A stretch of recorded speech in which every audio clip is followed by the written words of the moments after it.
Welcome again to another episode of the Backyard SportsCenter podcast. I am your host, Natastic28. Today I am here with longtime RBBL member Wizard. Hello, everyone. I know you've been a part of the RBBL for a while. How did you get into the league or find it? Yeah, so I kind of just stumbled upon it through Reddit. I used to get a wild hair every few years and fire up my backyard baseball or whatever, and I was probably Googling something. I stumbled across the Reddit page and commented on something. I think somebody had posted stats from season 4, probably crazy. Anyways, I commented on something. Yuria messaged me on Reddit, and I joined the Discord, and I've been here since season 5. Season 5, so that was the season where there was the only other time that it's been a double season.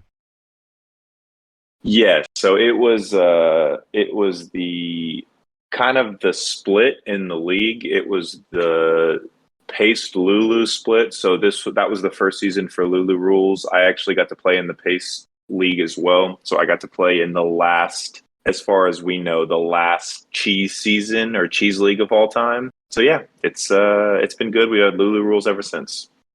Which one do you like more? I prefer Lulu rules. I think it does create some debates on cheese, but I think it's a more pure version of baseball. Pace was super grindy, and you get the dopamine of scoring a lot of runs, but it was more sweaty, if you will. I heard stories of you would get 50 and lose. Yeah, it was something. And Kiss was the king of the cheese. I guess I'll leave it at that. But it was a good season. I had a really good Pace season, and the league folded. I don't remember exactly what happened, but I think I had only a couple losses. But yes, I prefer the Lulu rules. I think it's good. It's pure baseball. And having that, it's a good transition into what we are doing now for season 10 already of the RBBL. This is the first time that we're having 2 full leagues since season 5. This time, not with a different rule set, but because we had such an amazing turnout and people wanting to sign up. So for this season, we are having a 1 league and a 3 league, both with 22 teams. Some people are playing in both, like both of us are. And today we will be going over the 2003 league and giving our thoughts and predictions about what possibly might happen during the next several months of this league. Yep. Let's take a look, get into it.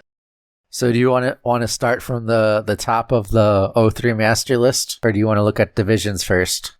Yeah, sure. Let's look at divisions, because I think, some of that, especially my division, I think some of the matchups are going to matter with who these people are in these divisions.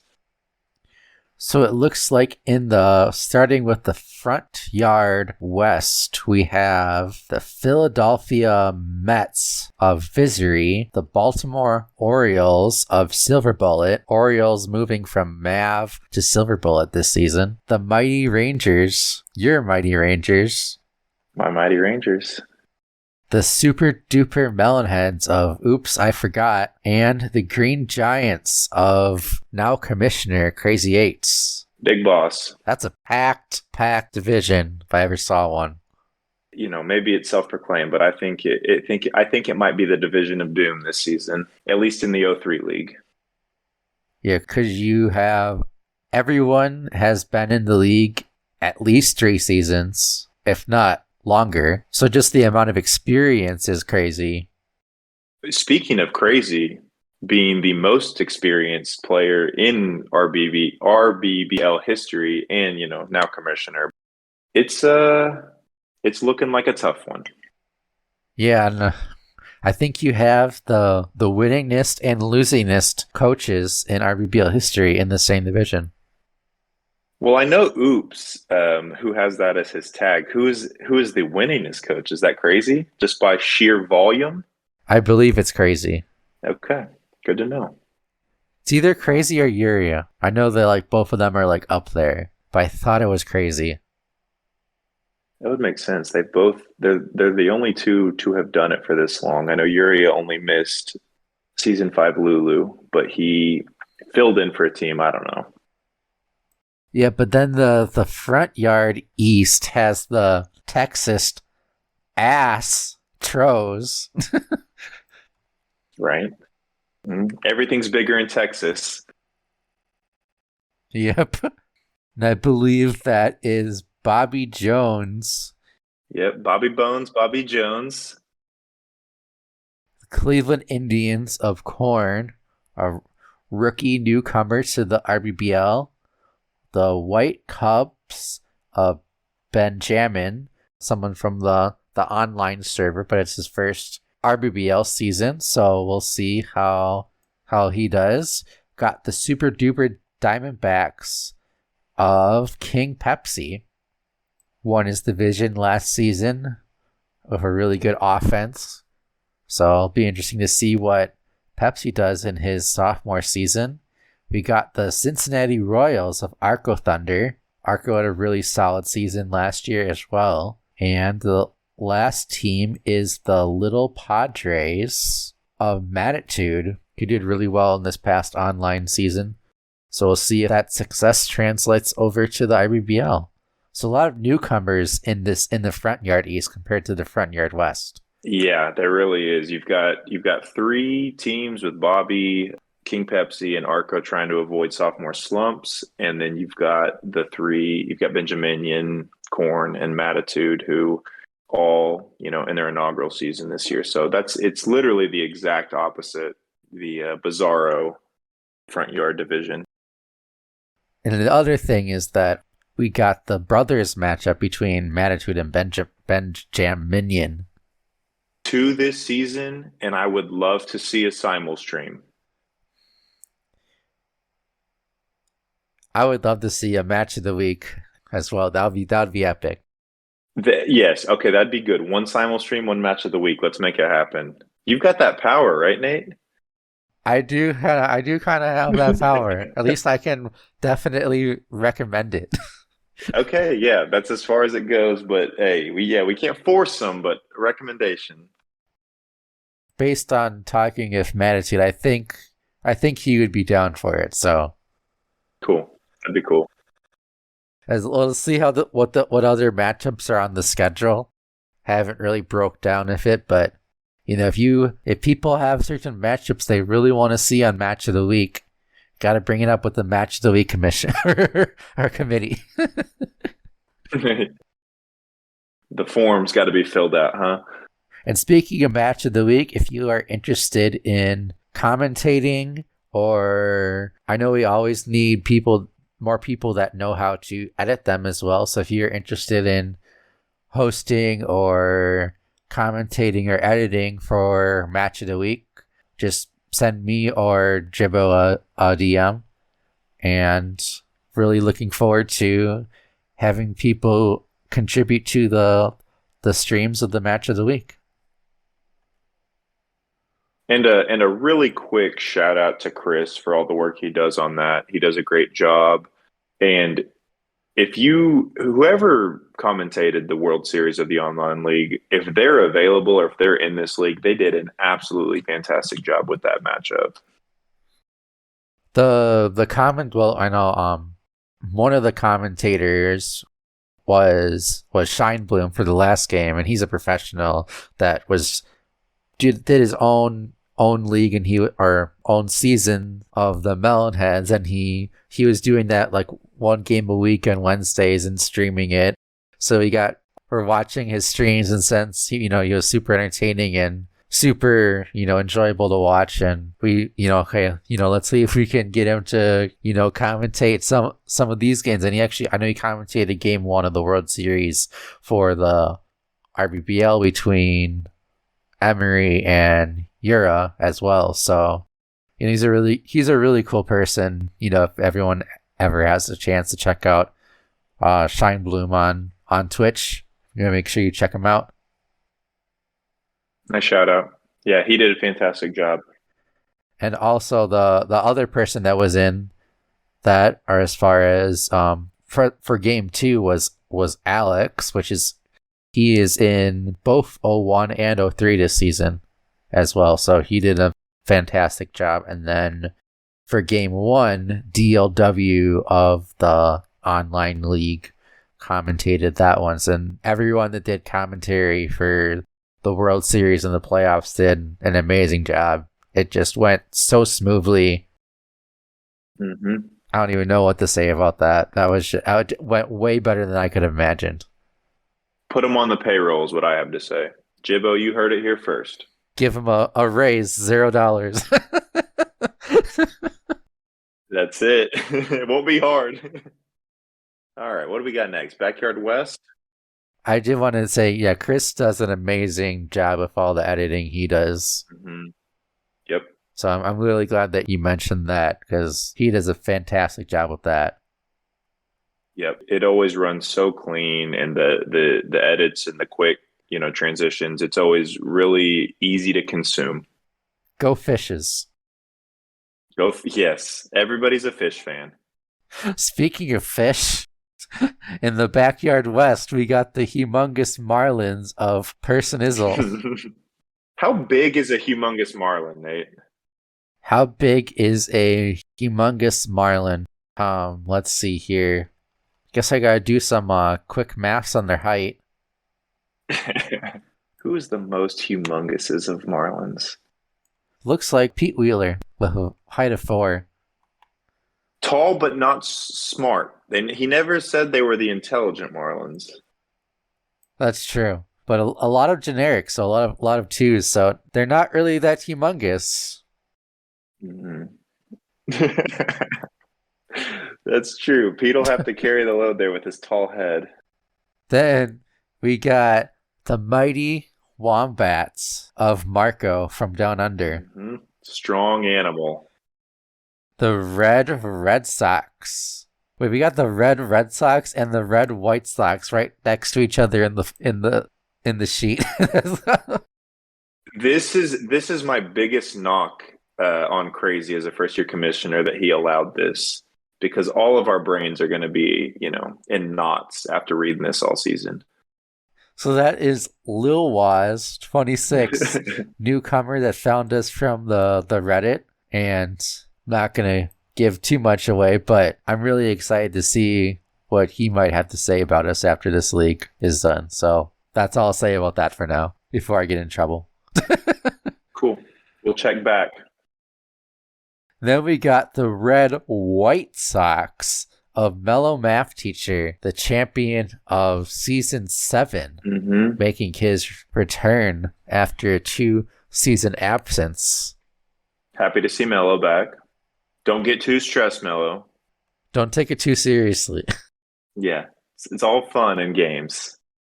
You don't gotta do 40 hours of analysis each week for your opponent. But if you do, it's okay. And then, last but not least, in the Backyard West, we have the mighty Ivan Kings. Tigers. Managed by Pablo Picasso himself. Yep, Chivo. And then in the Backyard East, the last division, we got the Montreal Expos of JY Knight. The Los Angeles Angels of Alex, who mentioned with the awesome commentary during the online playoffs. The Minnesota Twins of Toast, my Atlanta Braves. The Tampa Bay Pirates of Consolation Shrewsbury, and Chris's Seattle Fishes. And I will say, Nate, that the Backyard West that we just looked at, I think, is the most balanced division in the O3 League. I think this Backyard East is going to be another very tough division, where I hope that y'all don't just devour each other, because there's a lot of talent in this league, a lot of experience, and so that's kind of my take on the Backyard East. Yeah, for sure. You do have a lot of experience, and then you do have one rookie, but it's a RBBL rookie, but they did play in the online league, so they do have some experience. And they didn't make the playoffs, but they did have a above 500 season. I think they went 6-5. Should be interesting for sure. Should be interesting. So with the divisions out of the way, let's go look at the rosters. So do you want to start with the first team? Yeah, sure. Let me pull up Arco. Okay. So Arco is playing in the Front Yard East. We were talking before this, but I kind of made notes very similarly. I had kind of a formula. So I looked at catcher first. Marco's got Molly May, or excuse me, Arco has Molly May. The battle of the Arcos.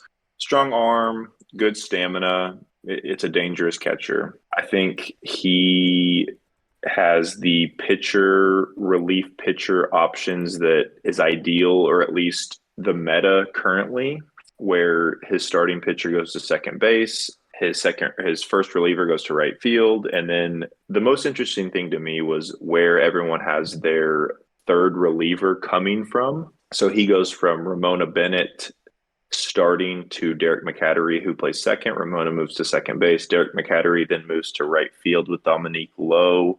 He'll come in, and then you've got the Griffey clone, Claudia Vallarta, in left field coming into pitch fourth. So corner outfield spots, I think Arco has balanced speed. It's not great. He's got one tier 2 in Molly May, but you got a decent bat and a great arm with her. He's got solid four tier, 5 tier. He's got nobody above that, but it's solid. He's a little weak arm wise. He's got Ramona Conine and McCattery that all kind of have weak arms. Van Duren's not great, but it's getting closer to that 50. Solid bats. He's got 2 good power bats in Villarta and Willie Mays. I'm really excited to see what he does. And then he's got another serviceable power bat, Molly May. So, I think this team has potential. I've seen a lot of balanced teams that people have put together. I think a lot of this is just going to depend on, how he plays. So he's in that inexperienced division, if you will. That's not to throw shade. It's just simply experience, but I think it's a solid team. Yeah, I definitely get that vibe as far as you can just tell by if you look at the sheet, kind of the draft selections that he had. He had the 5th pick where he got Willie Mays, but then it looks like I believe he traded down a little bit and tried to get a little bit more middle of the pack talent. Mm-hmm. Definitely not the, kind of like the top tier talent beyond Mays and Villarta, but a lot of solid players. Right. Personally, I really like the Kendall and Kirkos, the clone. I agree. More than some other people. I know their value has, once we got rid of the locks, the value got lower. But I do think especially last season, people undervalued them, and now they're kind of going back to where they rightly should kind of be. Mm-hmm. I agree. Van Doren is, a really good offensive player, but their defense is not good. Mm-hmm. I do like their pitching rotation, like you said. I think they'll be able to put up some runs at dirt yards, and I think by taking a custom 2 years in a row, I think we gotta have a new nickname in this community, Custom Arco. Ooh, I like that. Wait, so, and please help me, because I don't generally pay a lot of attention to the customs, because I know that they're generally overvalued. Who was our custom last year? Babe Ruth. Oh, he made a return last year. Okay. The first returning custom. Okay, yeah.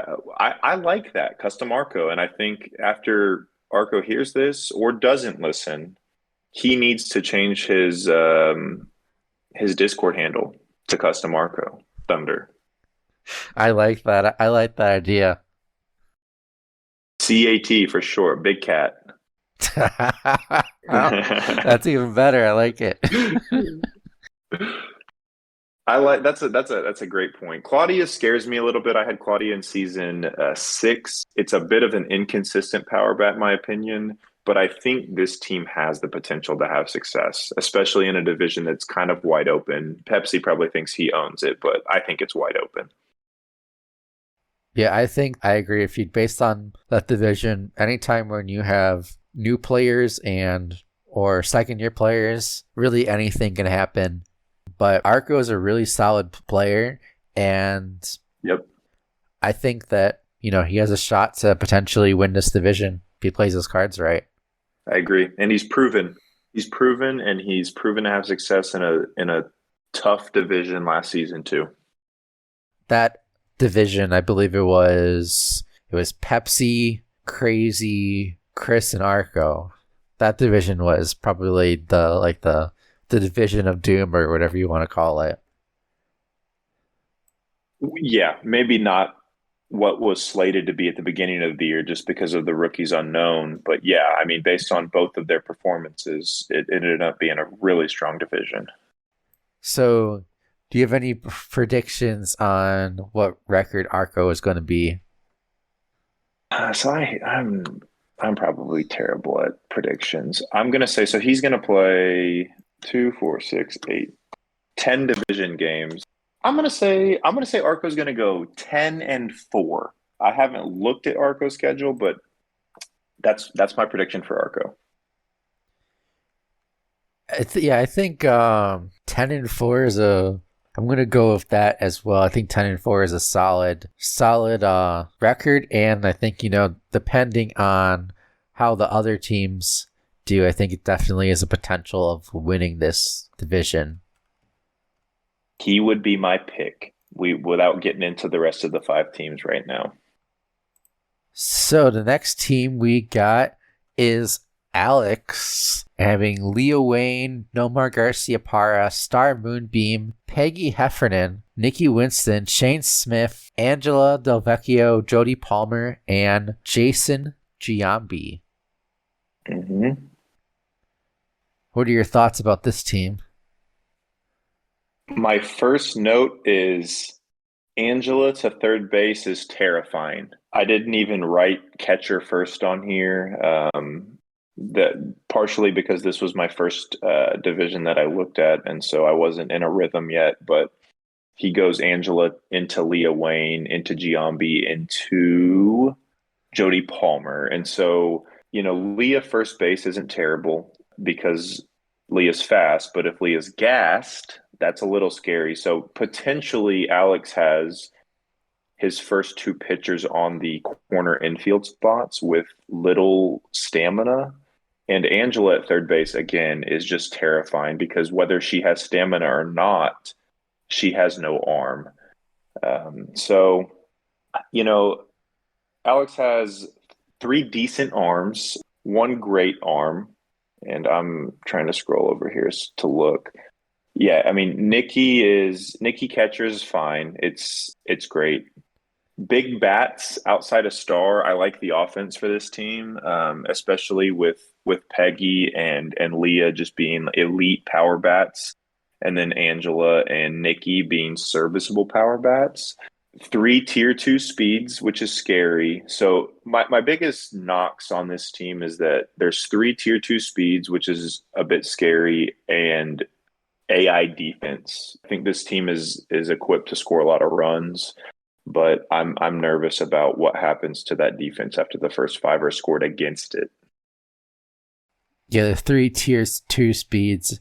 You got Nikki Winston, Jason Giambi, and Delvecchio having a speed tier of 2. I do think this is going to be a team that needs to score a lot of runs. Mm-hmm.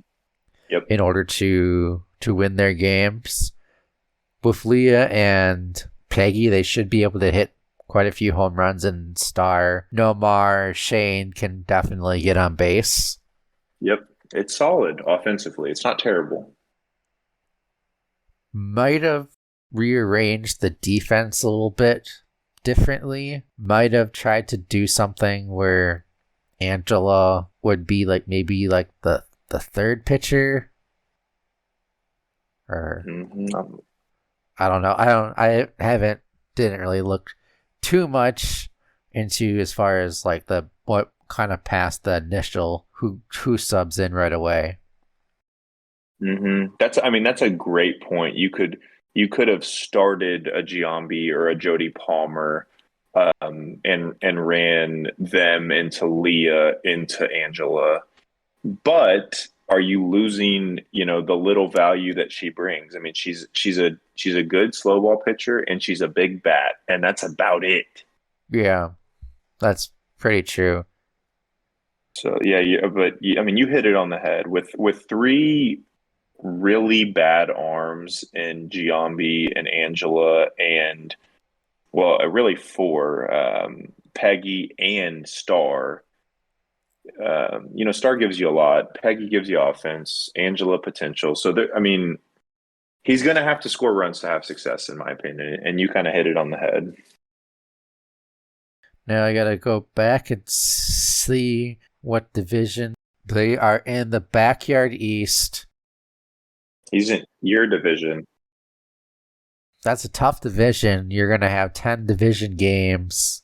I think this team is gonna struggle with the AI defense. It's gonna be a little bit of a welcome to the RBBL kind of moment for this team. Though I do think this team is, for what it's worth, a lot better than Alex's 0-1 team.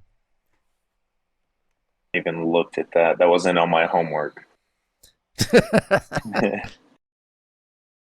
I think that Alex will win a couple games, but I think that this team is going to go 5-9. You're a bit more generous than me. I think having 10 divisional games, and we'll get into the rest of your division here shortly.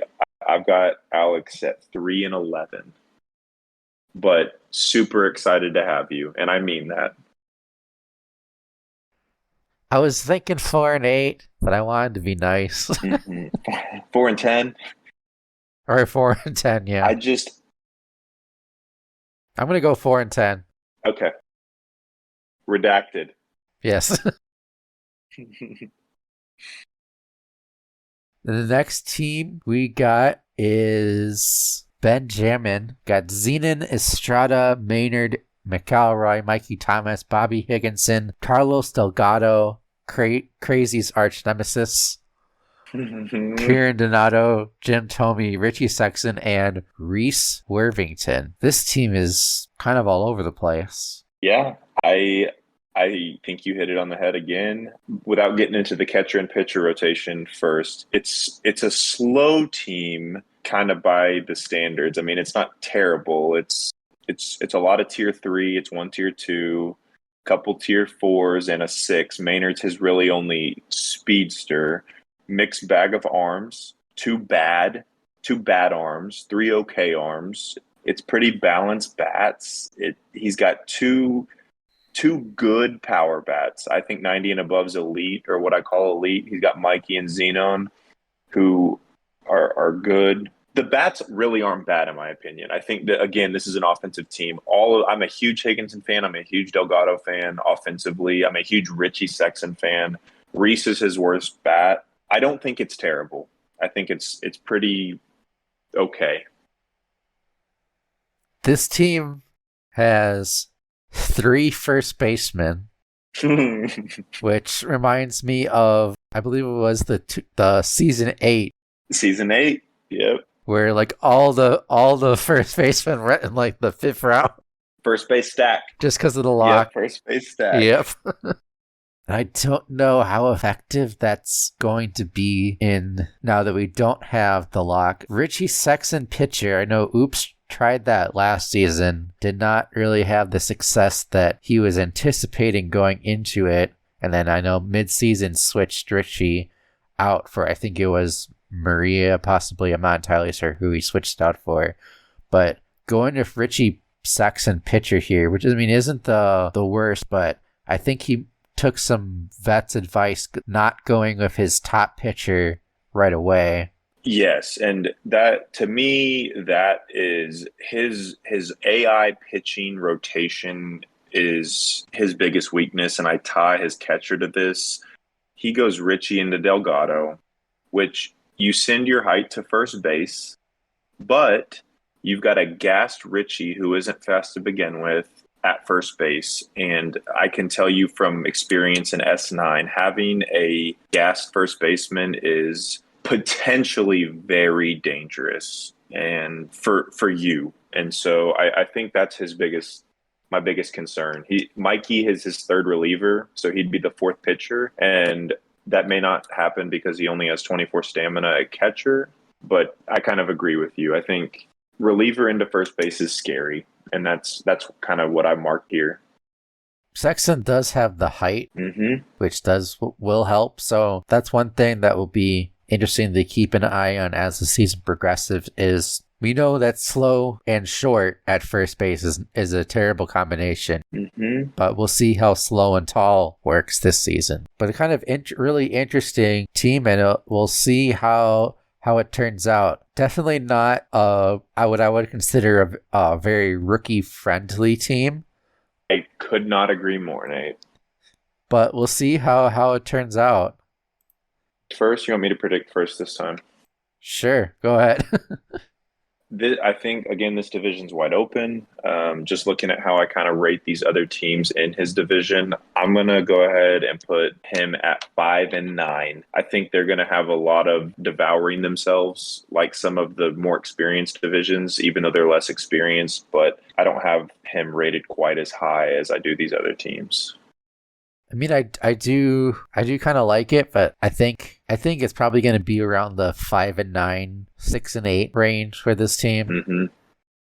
I don't know which one out of the two if I had to pick right now, but I know it's one of those. That's kind of the range that I'm thinking of for this team.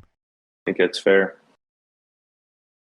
Now we got my favorite team in the 03 season. We got the Mighty Tigers, the mighty Tigers.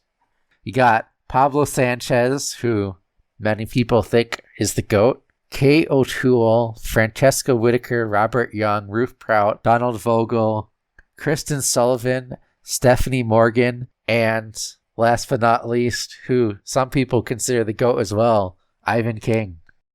The Alpha and the Omega, as Jibbo has said. Very good way to put it. Ivan King making his rookie appearance in the RBBL. Nate, who is our other? We have one other or two other players making their RBBL debut. I know Vizuri took Thor, but I don't remember if Thor's been taken or not. I think Thor for sure, and then Mickey O'Connor, or has Mickey played before? I don't remember if Mickey's played or not. I don't know. I think Thor for sure, but it's kind of funny because you have Ivan King and you have a couple other Thors taken, but then in 03, Amir is undrafted. Yeah, and Marco could not be happier. A happy Marco? I don't know. That's a very terrifying sight. What percentage of the population in Australia is happy? Aren't they all angry? I am not very well versed in my Australian demographics, so I'll have to ask our content experts later after the show. Okay. Check back. Tony Reale. I've got Ivan written 3 times on my notes. Only 3? Yes, because really, I don't have a lot bad to say about this team outside of their pitching rotation. And I'm not going to say anything bad about Ivan, but it's a very balanced team. Very balanced speed, very balanced arms. He's got 4 great bats. He's got 1 true power bat in Pablo. Of his 4 non-power bats, 1 of them's tier 5, 3 of them are tier 4. So it's a well put together team. And then I just have Ivan in parentheses 3 times. My biggest knock is the relief rotation. He goes Robert Young into Kristen Sullivan at first base, Kristen to third base for Stephanie Morgan. So his first and second pitchers will be on the corner infield. So he potentially has really gassed players at first and third. And I think, again, if people are taking advantage of that, that's just potentially really dangerous. This prediction is really making me decide, do I predict with my head or do I predict with my heart? You, of all people, knowing how you feel about Ivan, you got to go with your heart. Okay. Tigers are going 14-0. Oh my God, Nate. The king. That's what my heart says. Even against me, Ivan's got to win. He's the king. Ivan for Ace Wilson. Are you on his schedule? That's wrong if they scheduled you to play Ivan. Okay, and do you know what? Hmm. I play Jibbo week 1. Match of the week. Possibly. I don't. That's something that we really have to. After this is over, I'm gonna mention it in the channel. We need to figure out what games we're gonna be playing. That's gonna be starting next week. Well, because I mean, not this upcoming Sunday, but the following Sunday is first deadline, right? I believe so. Yeah. Or expected. Yeah. I'm predicting 7 and 7 for Jibbo because it's safe, and I Melo's there's some experience in there with Melo and Marco. We don't know what the rookies are going to do, and I don't know if Jibbo's going to be memeing all season or trying to. It's like he tried to miss the playoffs with his last hunch in Tigers team and ended up making the playoffs. So I don't know where his head's at. 7 and 7.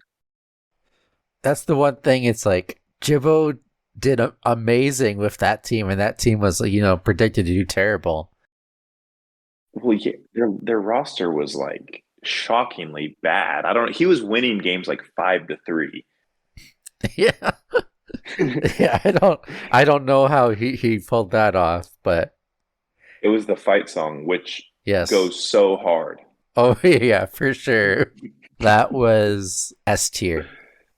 Yes, literally S tier. I would agree with you. I don't know what to realistically predict for this team, so I'm just gonna go with what you said as far as realistically. But I want Ivan to win Ace Wilson. That's the only thing I care about. Ivan, King, Ace Wilson. He's not even starting though. He doesn't come in. But Ace Wilson is a user award. Okay, you're right. I didn't think about how some people, because I'm doing the same thing in 01, will not be playing on the user side with their AI lineup. That's a great point. So yeah, user, you can do whatever you want. So I'm going to be really upset with Jibbo if Ivan King is not the user pitcher. Mm-hmm. Play to his strengths, right? We call that relative strengths in special ed. At least you gotta do it against my team, Jibbo. That's my one request. You gotta pitch with Ivan King. Match of the week, Ivan King pitching week 1. What else could we ask for the biggest season to date? I don't know. I heard the tickets are sold out. His on base plus slugging is negative. Yeah. Oh yeah, it's like banana ball, right? Ivan King gets to use power ups though, so we'll see how that goes. I'm stoked. If he hits over 400, we need to have a pizza party for him. I think we need to have a pizza party, just period. I agree. That would be a great community building event.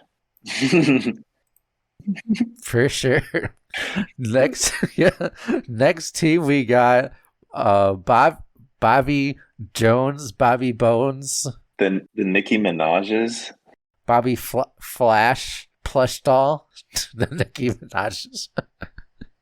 Got Pink Maria, got Sally Dobbs, Matessa Sturgis, Nan Porter, Jorge Garcia, Horace Young, Marky DeBoy, Julian Payne, and Butch Sherrod. It's solid.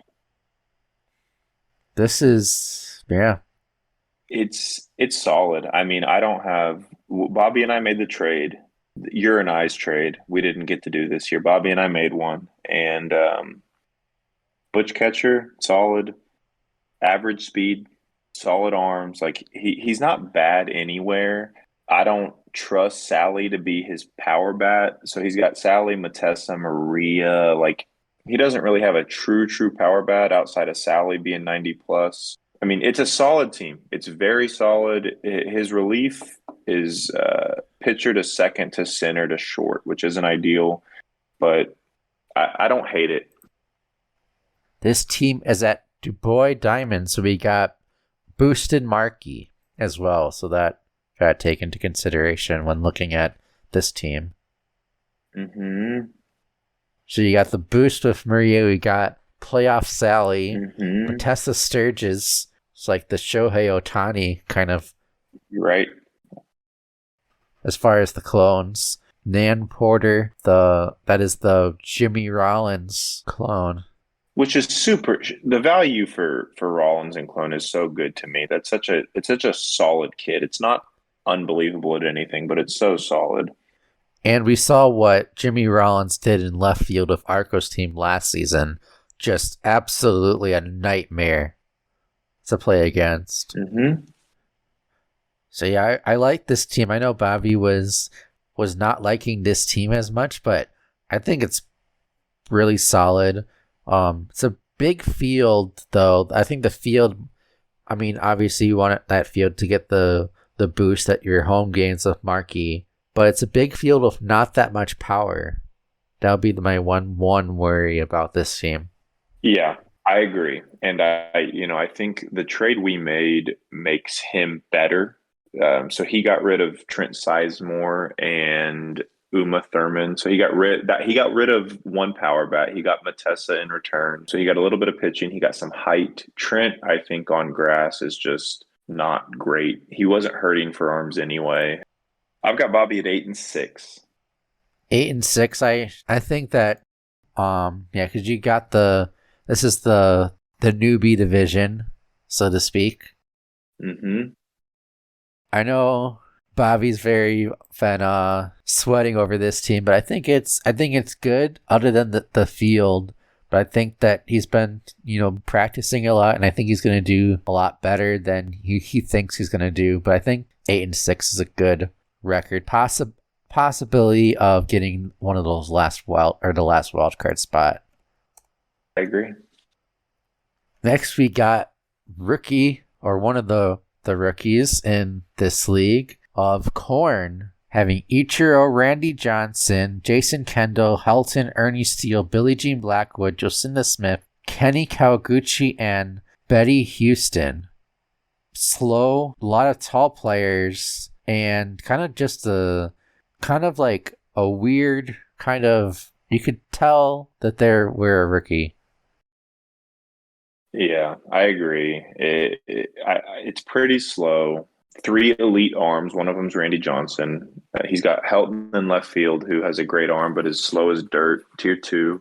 Ichiro catcher's obviously elite, but that's one. So his arms are at pitcher, catcher, and then slow in left field. Jocinda shortstop. I think some of it's just roster construction. I don't know if Corn reached out to anybody. Betty is the power bat, which scares me. I mean, that's really my biggest fear for Corn. Where is he? Steele. So maybe you don't need it, but yeah, I mean, pretty slow at Steele, where it's kind of a small field outside of left field is also kind of nervous. Makes me nervous. Excuse me. One thing that is really interesting is that he has all this height, but decided to put Jason Kendall at first base. Yeah. Roster construction's a little off. What the batting lineup looks like, which obviously looking at defensive positioning, that probably makes me nervous. But what's my note? He has one bad arm and it's in center field. Now, granted, it's Betty, and Betty's coming in second, and that's going to work for 7 games. But the other 7 games, I don't know where they are.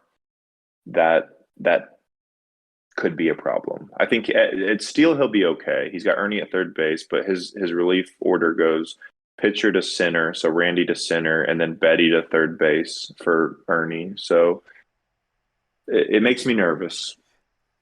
Yeah, I think the lineup and pitching rotation could have been a little bit different for this team. It would have made it better, but only one generic in Betty Houston, which is an Angela clone.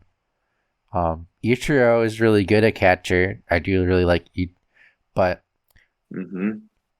depending on who you talk to, this team, you could consider having 3 power bats. Not Helton. Certain people really like Helton, and If you ask Slim, Randy Johnson's a power hitter. Okay.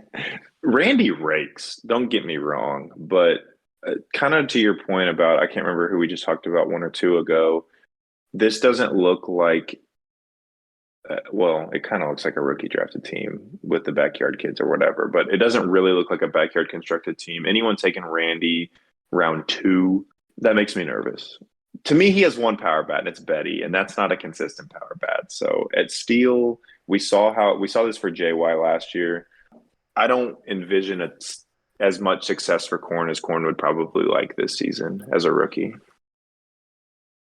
Yeah, I agree. I think this team is going to struggle, and but I hope he has a lot of fun and sticks through and plays all 14 games. I agree. Corn, reach out to your people who are still here that have improved over the years. Reach out to Martian. Reach out to SB. There's growth to be had. Yeah, just because you struggle with one season doesn't mean you'll struggle or not have fun. I mean, Silver, I really think of he's been a huge trooper through all the scum build, and he stuck through it, have the positive attitude, and if there is like a spirit of the RBBL award, I would give it the Silver Bullet every time. I agree. Silver is my dog, and I hope everyone's ready for two beer drinking simul streams this year with Silver and I. 3-11 for Corn. I agree with that as well. As far as 3-11, I am definitely looking forward to those simul streams. I 6 beers in 45 minutes did not. I passed out very shortly after that. It was a great night's sleep. Well, there you go. There's your for those of you who can't sleep, Visery. There's your cure for that. There's your unhealthy coping mechanism, Bis. Next, we got Crazy Eights. Got Barry Bonds, Fred Benson, Stan Olafson, Stuart Sullivan, Scotty Raw, Frankie Holly, Johnny Omar, Gary Allen, and Todd Xavier. What do you think, Nate? I look at this and it's kind of like, for better or worse, he drafted all the meme players. Jomar, Gary, Todd, Stu, Todd, yeah, Todd Father, yeah. Or Frankie or Scotty? Scotty, kind of, a little bit. Bonds, because he's been so bad. Fred Benson, because Devin hates him but loves him at the same time. Yeah. So it's kind of funny just looking at the kind of like the historical aspect of these players that he has on his team, but they're all pretty good players, and you know how crazy is. You got Fred Benson and you got Gary Allen probably going to hit at least 10 to 15 home runs apiece. Yes, so that's the one thing I have. I mean, I have that earmarked. Good power, because I don't love this team. I think it's better than what Crazy drafted last year. Scotty's 7 stamina catcher scares me. Relief rotation from pitcher to short to third to center scares me. I mean, those are not good positions to have gassed folks in. Speed's not terrible. He's got a few bad arms, but he's got good power. It's a mixed bag of bats. I mean, he's got Stu and Scotty, who luckily, I mean, Stu being tier 7, OP, S tier. Scotty, tier 4, we'll see. But Jomar, I don't know. And Todd, I think having enough power to do something, Crazy's going to do something with it. But where is he at, Nate? Where's he playing games? Crazy is playing at Dirt Yards. Okay, I mean, he's got a two tier 4s, 2 tier 5s, and a tier 7. Frankie and Gary both being tier 3, but give you big bats. It's not terrible. Dirt Yards, anything can happen. And he is into like the really tough Front Yard West division, but it's the division of 5. Mm-hmm. So there's only 8 division gains versus 10. I think that I think Crazy is going to go 8-6. I think that's fair. I haven't dug into it. I think Crazy's experience and the fact that he has a couple power bats probably carries him there or close to it. He could go 7-7. He could go 9-5. I wouldn't be surprised with any of those 3 outcomes. For sure. 10-4, I'd be shocked. Yeah, I agree with that. Next, we got the Fish's fan favorite. Go Fish. So what's your expert analysis on your good friend Chris? So JY is the biggest Fish. He pilots the Fish bandwagon, so I have to give a shout out to JY for that. Tracy Hoban, catcher, fantastic. He goes clanky into Chad Koppel or Marcellus Marks. So I think Clanky's got 100 stamina, so and doesn't tire. So I don't think it's a real issue with that. He's got 3 kids with 100 stamina. He's got Sonia, he's got Clanky, and he's got George Coleman. So take that for what it's worth. Speed's fine. He's only got 1 tier 2. Good arms across the board. He's got 2 elite arms in Tracy at catcher and Clanky at pitcher, and then a couple real serviceable ones. Dangerous offense outside of George. The only knock I have on this team, and I don't consider Marcellus a true, well, some people probably would. He's 95 power. I don't think he has a true power bat. Marcellus is the only one. So where is Chris? He's at he's at Parks. He might be fine, but that's really. I think this is a really balanced team. The one concern I do have is you're not going to get much offense from your 7th through 9th round picks.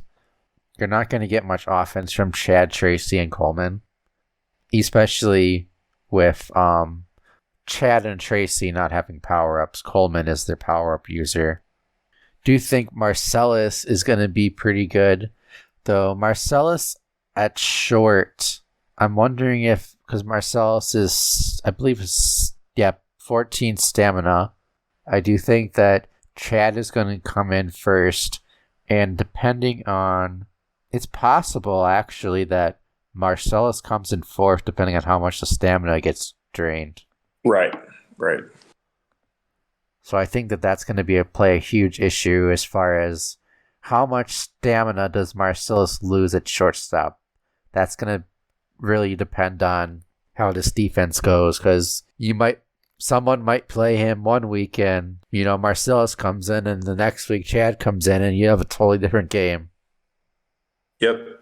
I completely agree.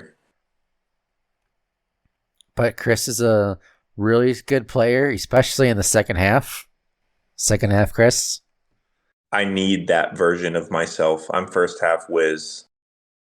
Just need to combine you two into one season and you go win a championship. That's exactly right. You want me to predict first? You want to go? I don't know. This team is really hard to predict because I could kind of see it going all over the place.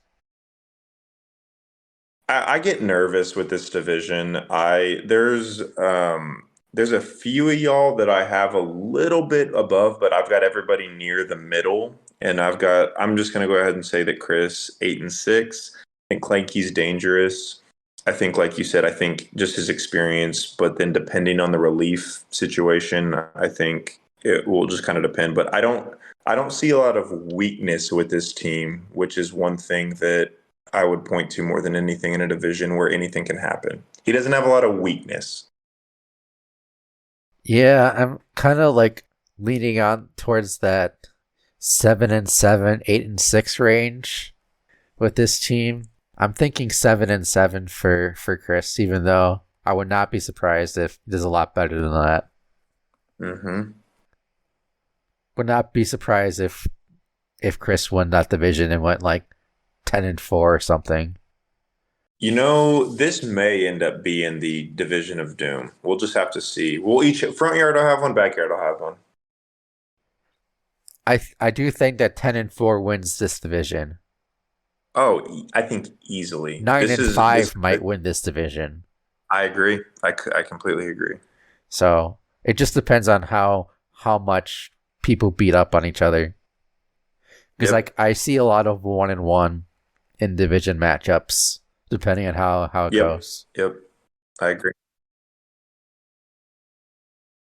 So what is the next team on the list? It looks like another experienced member of the RBBL. Oops. And the world famous Melonheads. Super duper, baby. Lindsay Falkate, Julie Dungle, 2 of the top 3 first round picks. Very oops-esque. What are your thoughts on that approach this season? I think that, you saw what he did with Lindsay last season. Mm-hmm. And you can't argue with the production that he had last season of her, so. Nope. He's unlocked her. Yeah, it's just amazing when you see people have that like player or two that they just jive with, and you see they pick them, like, okay, they're gonna hit 20 home runs, or they're gonna have bat like 850, or depending if they're a speed player, or they're gonna have 30 stolen bases, or whatever their niche is that they're good at. And this is one of those where Oops and Lindsay is going to have another MVP-like season, in my opinion. Yep, he's got 3 of his Melonhead favorites, and to your point, that's next year. That's my plan in season 11. Jerry Winchell, 20 home runs, 850 average, unboosted, no power ups. But yeah, I'm with you. I think he has the pieces on the front end.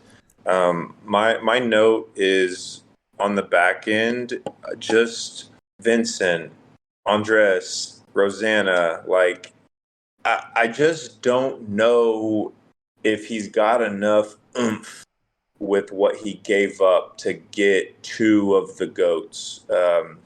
He's got Julie, he's got Lindsay. Running, he's just night and day. He's got 4 under tier 3. So he's got a tier 1 in Fab. He's got 2 tier 2s and a tier 3. And it makes me a little nervous. If he can get them on base, fine. He's got the power bats. There's no question about it. I think he's got the relief rotation. It's his 3 outfielders. So he goes Luann to right, Julie to left, Lindsay to center, Rosanna fourth. Vincent catcher, 85 arm. It's serviceable. He didn't have any elite arms, but he's only got 1 bad. I think it's got potential. It's just going to be if those bottom picks that he basically gambled on are going to get in the way of those top picks kind of carrying him. Fabian does hit homers, but this 1 speed is always a deterrent. I agree.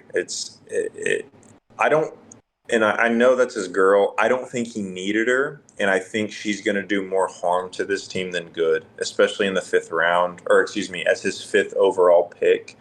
I just think with Julie and Lindsay, he didn't need another power bat. He needed a more well-rounded piece, in my opinion. I actually did not realize that Vincent was a 3-tier speed. I thought Vincent was like a 4 or 5-tier speed. I think that's going to be the downfall, because I think it was his S8 team that had he had Shane and Sheila on the team with all that speed at TCA that really, really worked well for him. Yeah, he went against that this season. I think that, I mean, he's at TCA again, but I think the lack of late round speed is going to cost him. It's not going to be as good as I agree. his magical S8 season. I agree, and part of it may be his own feelings, or my bias towards his team because of his own feelings that he's expressed in the chat. He's not stoked. It's better than when he first started practicing with him, but I think what he gave up to get those top end talents, like you said, it's going to cost him. And and I believe, yep, that's in that really tough Front Yard West division as well. I think he's going to have to put up some 15, 20 or more run games to win at TCA. And based on this division, I think he's going to go, I think it's going to go 6-8. That's exactly what I got. Next, we got JY Knight. Fan favorite. Fan favorite? I love this team. What were you saying? This is a Tom Glass at pitcher. Tom Glass. I had Tom Glass season 8 Cubs. I'm a fan. It's an inconsistent bat, but I love this team.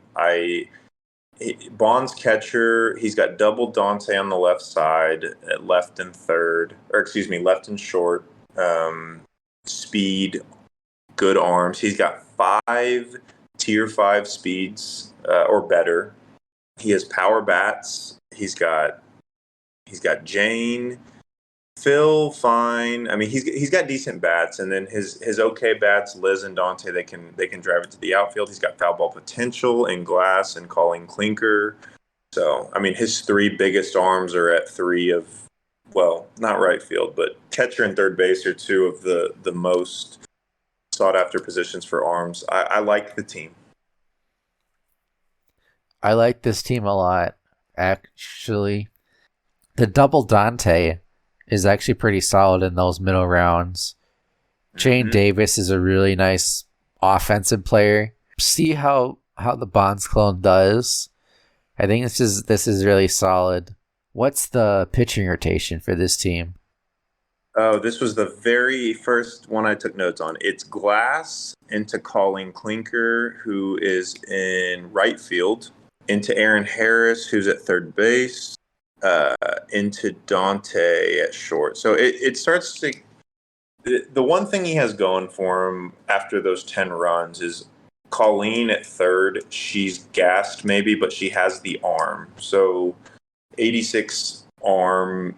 Obviously, that's not what it's going to be if she's gassed, but it's not terrible. Colleen at third is kind of interesting because, like, let's say you scored your 5 runs or whatever, and if you score your next 5 really quick, that might actually hurt you against this defense versus if you try to work down Clinker's stamina first and then scored 5 runs. That's a great point. You mean if they just hit a granny and drive in a run in the same inning and she throws 10 pitches or whatever? Yeah. Yeah, I mean, it's a good – she's not a terrible third baseman or option. So, yeah, I'm with you. That's a good point. Yeah, I had Clinker as my shortstop last season and, did really well. Mm-hmm. So that I mean, it could be worse. Yeah. Yeah, I like this team. I think JY is going to go 9-5. So I like it. I'm not. I wouldn't be surprised. I have him at 8-6 only because I have no idea what this division turns out to be. And having Chris at 8-6 already, I'm going to predict him 8-6. It just I'm going to be Switzerland and be boring. Yeah, I looked at JY's team and I liked it. I liked it a little bit more than Chris's team, so. Yeah, I like it. I like it a lot. It was the first team I took notes on, and I'm a big fan. Next up, we got Lil Waz. Brookie found us from the Reddit, took over the team from Emery, who had to drop out our reigning champion from the past 2 seasons. I know with the actual draft, Euro drafted the majority of this team. A lot of players that I really like. Yep. And I know their first round pick you really like. Yeah, I do, and especially after 2 seasons, I have a soft spot for Maryland. I don't know that she can be the best player on a championship winning team. That may be a hot take, but that's just my opinion. She's a fantastic piece, and she's a menace when it comes to AI defense. Ahmed Khan is a really fun player to have, especially if a rookie. We saw what Pepsi did with Ahmed last season. Mm-hmm. So, maybe this team will kind of have a Pepsi-like appearance in this league with Ahmed as well. Lance Lambert, good solid power bat. Mickey O'Connor, who you mentioned in the beginning, being drafted in the 9th round. Mm-hmm. Making an appearance. Yeah, it's solid. Tony Catcher, not, it's very serviceable. He's got Mickey. He's kind of got that meta down. He goes Mickey into right field, and then Lance into second base, and then Anna Goudreau or Godreau, or however you say it, comes in fourth. Kind of the thing I saw, he's got 5 bad arms on this team. He's got 5 arms, 34 or worse arm strength wise. He does have 2 elite arms in Delvecchio at catcher and Maryland at shortstop, and obviously those are very important positions to have arms. But yeah, he's got a really strong offensive team. If you look at his bats, his lowest power is Lorelei at 53. It's a solid offensive team. I worry about him defensively because of the arms. And where is he? He's at Parks. It maybe won't matter a whole lot, but that's kind of the biggest knock I have on them. And speed's pretty balanced, pretty average. Yeah, I really like the first 5 picks. It'll be the second half of the draft that will make or break this team. Mm-hmm. You got the Nevin clone. Fernando Diaz is solid. Lorelei Akaye, not my favorite player, but certain people can make it work with her. Mm-hmm. This team, I really don't know what to expect from because I've never, seen much about or even heard much about what he's been doing with his practice games. Yeah, same. He has not been one of the ones streaming. I don't believe. If he has, I haven't caught any of them. I don't think. I think it has the potential to be okay. He's got a couple power bats. I mean, it can work out, especially at Parks. I mean, Maryland can line balls over the fence at Parks. I don't see it being a huge issue offensively. I really don't. It's just I worry about the arms. I think it's hard to predict, but I'm gonna go 5-9 with this team. I'm right around that. I don't know. Just knowing you've got experience in there with Jibbo and Mello and Marco. I've got him at 4-10. I think arms are so valuable, and maybe not everyone realizes that in their first season. Next team we got is Matitude, going with this has a lot of good offensive players. You got Chico, and if you were following the online league at all, he's got Griffey again. Watch out. Uh-oh. Did really well with Griffey in the online season, so if he can do really well with Griffey in the online season, just wait till what he's going to do with Griffey against AI. I would be stoked to see it. I would not be surprised if he hit between 15 and 20 home runs with Griffey. I'm expecting big things from Griffey from Matitude. You better get in batting practice. I know that timing's different from online. Yeah, that's for sure. You got Frank Thomas as well, Albert Pujols. I tried to actually trade for Albert, but he was like, no, I like Albert. Hey, and Albert, I think Without the locks, Albert's a really. I think we're going to see that draft stock rise from here on out. It'll balance out eventually, but I think Albert's a more valuable piece without the locks for sure. Because we all know Albert's really a first baseman or pitcher. Exactly, that's exactly right. Yeah, I really like this team. I don't necessarily know how the AI is going to work out. So I've got Albert pitching into first base. So you got Frank, hopefully playoff Frank for his sake. Into Paco at second, into Ronnie at right. So you move a gassed Albert potentially into first base, and again, I'll talk at length about the gassed first baseman and how it kind of hurt me last season, and we'll see if people take advantage of that. This team is at Casa de Pablo as well. That's where you are at for. Yep, 3 seasons. You're the Casa de Pablo expert.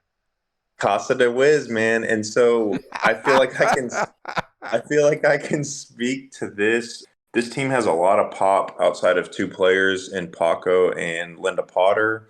I had success with Paco there in season 8, but this is a very, very slow team. He has 2 tier 5 runners in Paco and Chico, and then he has 1 tier 4 runner in Griffey, and everyone else is tier 3 and below. And so, without getting into the weeds with arms or whatever, and even bats, I fear from attitude that he will feel the wrath of Casa, because it is brutal. It's running in quicksand there, and with how slow this team is, and they're not overly powerful. This is a line drive hitting team. Outside of a few of them, I'm predicting 4-10 from attitude, and Chico's a blast, and I have that here. I mean, Chico was on my season 7 team at Casa, but I don't see it. Not with the speed. It is in the beginner division, or not the beginner, but the newbie, and Inexperienced. yeah, there we go. Inexperienced. Yeah. Yep, it is. See, you're here to correct me with my political correct terms. See, this is why I need you around. Help me out. Man, it's hard, man. Once we start thinking like woke folks, it's hard to quit.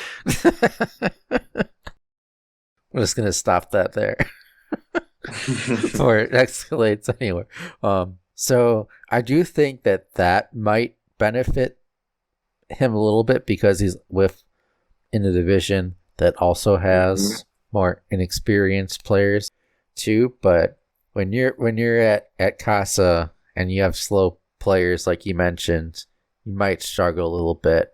I agree with you on the record. I don't think it's going to be that great, because I think with the AI and everything, it's not going to pan out as well as you might envision. But my prediction is the record will not be good, but I have Griffey and Chico on MVP watch. 20 plus.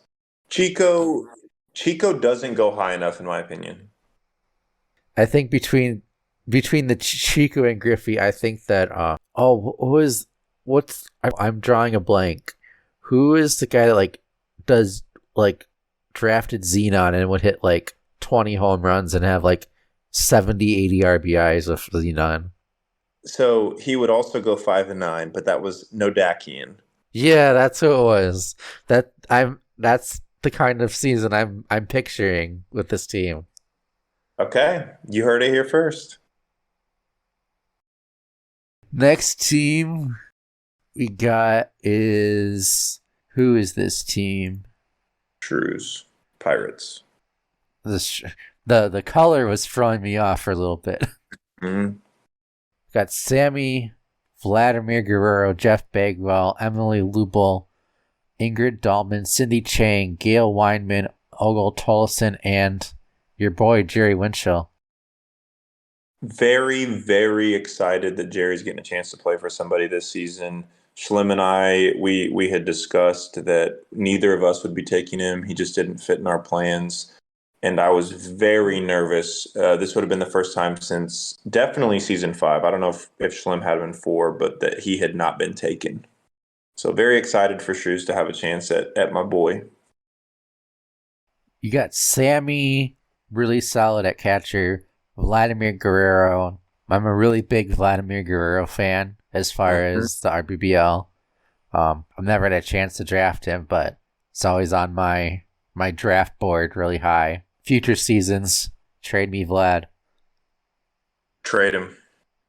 He's great. I had him in season 6. I think I reached for him, but he's got a great kid. Bagwell is really solid at shortstop. Mm-hmm. Helton clone at first base. That might have been a slight reach. You got some speed in Sidney Chang and Olga Tolson. Ingrid's really solid as far as I know. Some people like him. Some people like the Beltran and Beltran clones. Some people don't.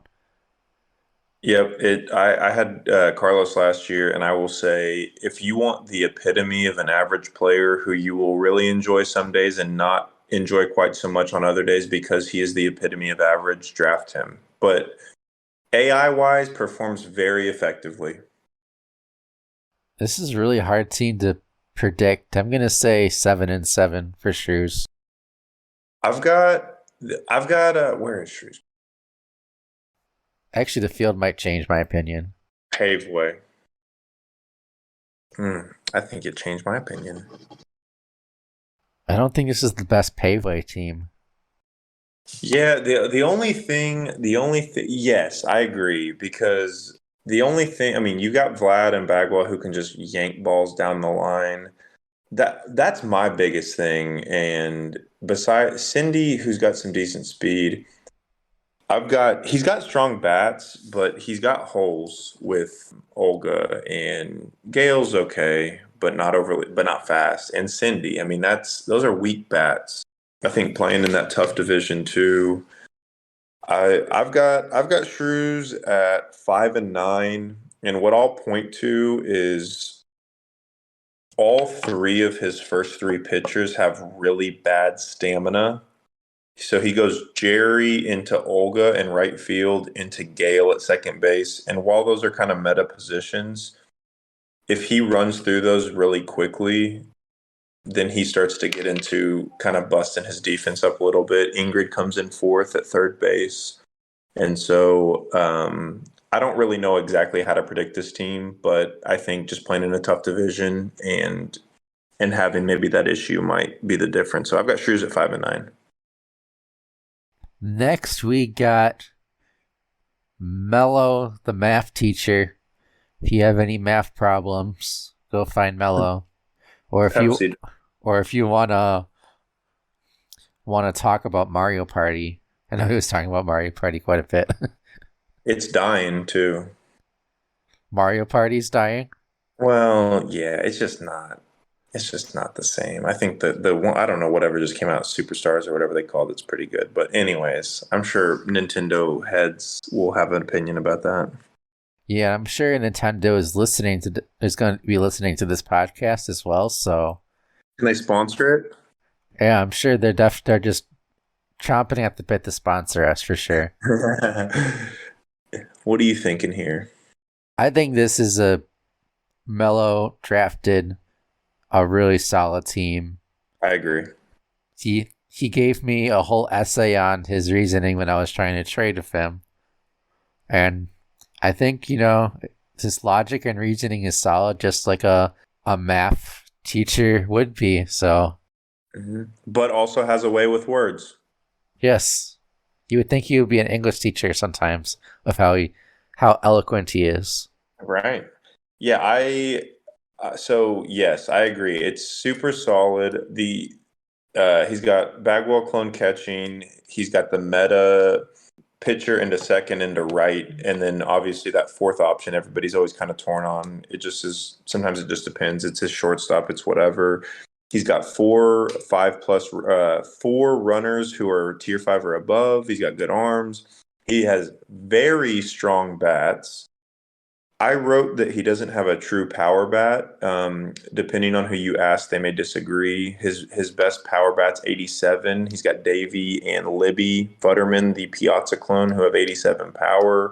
That's probably enough, honestly. That's just my opinion. But I think, and he is at Parks, that's probably enough to get over the field. I agree. I think this is a really well put together team, and I think Melo is obviously proven.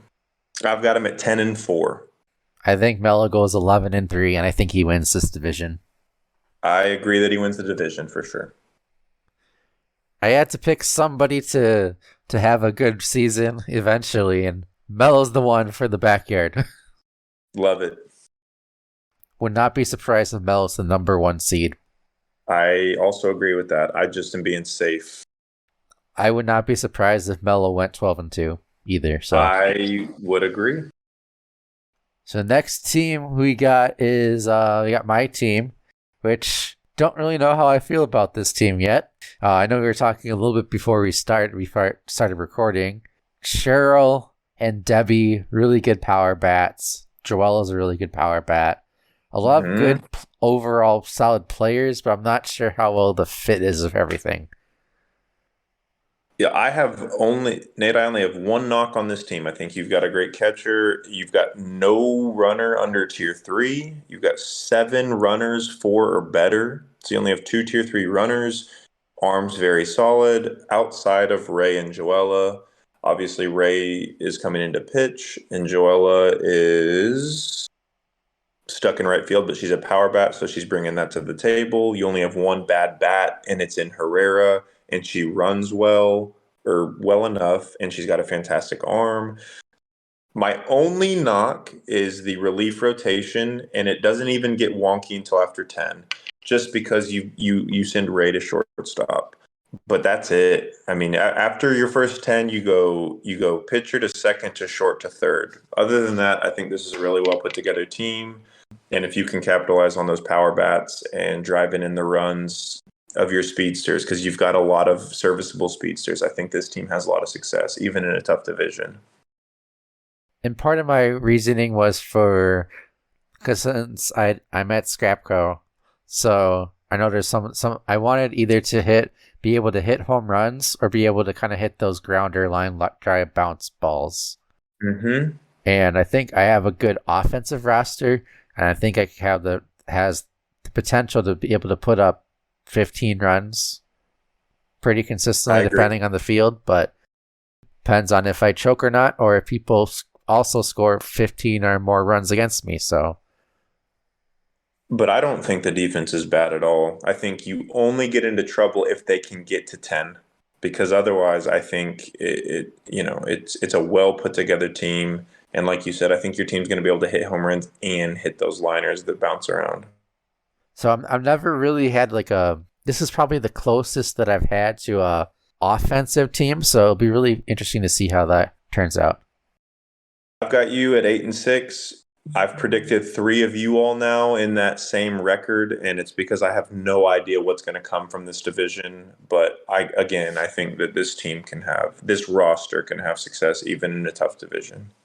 I'm gonna pick myself to go 8-6 as well. I just I have a kind of a good feeling about it, but I won't be able to fully gauge my expectations until I see how people start playing against it. Yep, I agree. That's a good point. Next up, we got Personazel. Got Pete Wheeler at 9. That's a steal right there. The 9th pick. I'm so mad at Chris for taking Pete in 01 because that was my plan at pick 4 or 5 or wherever I was. And I did not. I woke up to that pick mad. I can imagine, because I know a lot of people, know that, Pete was going to go a little bit sooner, but number 1 was crazy. Crazy. And I'd argue debatable. Like that is a defendable, that's a defendable pick in my opinion. Yeah. Defensible? Yeah, I think defensible is the right word, but okay, thanks. Do I get half credit for correcting myself? Yeah. Thanks. You can get the rest of the credit if you turn in a take home assignment. Okay, not test. Yeah, test corrections. Yeah. Here, what I've got for Person is, and let me see what Person's playing. Person is playing at the Marlin at Cement. Murray catcher, 24 stamina. Anything? I don't even know what the number would be. That just makes me nervous. I don't want my catcher running out of stamina. I mean, I scrambled to make a trade because I didn't have an arm at catcher, and stamina loss results in not having a catcher. Kind of the meta: pitcher to second to right to third. Solid arms, two snails. I don't know who they are. Piazza and Murray. The running doesn't look terrible. He's got four bats less than 25 power. Grace Tipton, Wing Quan, Vicky, and Judy Abwanza. They're obviously all decent runners, a tier 4, two tier 5s, and a tier 6, but still, that probably works at Cement. I don't know how it works on the road. And then his power bats, he doesn't really have a true power bat depending on who you ask. He's got 287s in Francis, Bluer, and Piazza. And then he's got Pete and Randy Uno. Those are kind of his big bats. So there's a huge division in what his bats can do. And so it's just kind of, I guess, how he utilizes them would be my thought. Person is also one of the people coming from the online league. I know he does like Piazza at first base from talking of him. So we'll see how this team goes. There is a lot of good players. You got that speed grounder ball type in Grace Tipton, Wing Quan, Vicky, and Judy. But I know that grounder ball is something that kind of takes some time to get used to, kind of the meta of that. And some people can pull it off, and some people just absolutely struggle with it. Yeah, I agree. I think at Cement, you get the little boost in speed. I think that you benefit from, but I think in a division that you've got it's kind of a mixed bag division. I don't know exactly what to expect. You may have more of a sample size from the online league. I've got Person at 6-8. I agree with that. I think 6-8's a good record for this team. If Person Izzle turns out that he's the next coming of JBA, though, that we might have a different story. But gotta wait and see what happens with that. Next up, we got Silver Bullet. I looked at this roster. I personally really, really like this one. You got Derek Jeter and Alex Rodriguez boosted together. You got Troy Gloss clone. You got Maya Woodruff, really solid. You got Beatty, the Frank Thomas clone. Kylie's really solid. Don Kozart's solid. Chucky Flinder, the Weber clones are kind of a little bit underrated, and I think that's going to be a really solid round 9 pick. And we'll see if Petra can hit some home runs.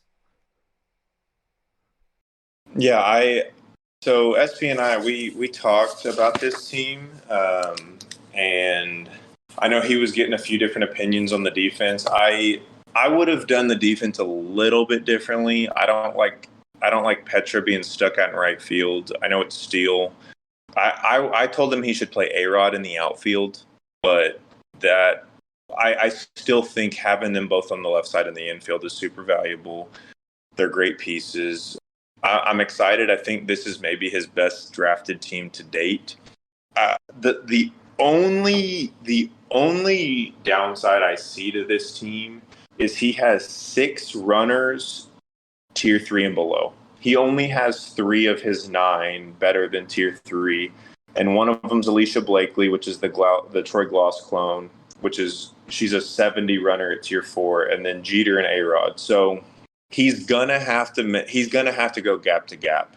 He's really only got Maya. Yeah, she can hit some home runs. He's only really got one true power bat in Petra.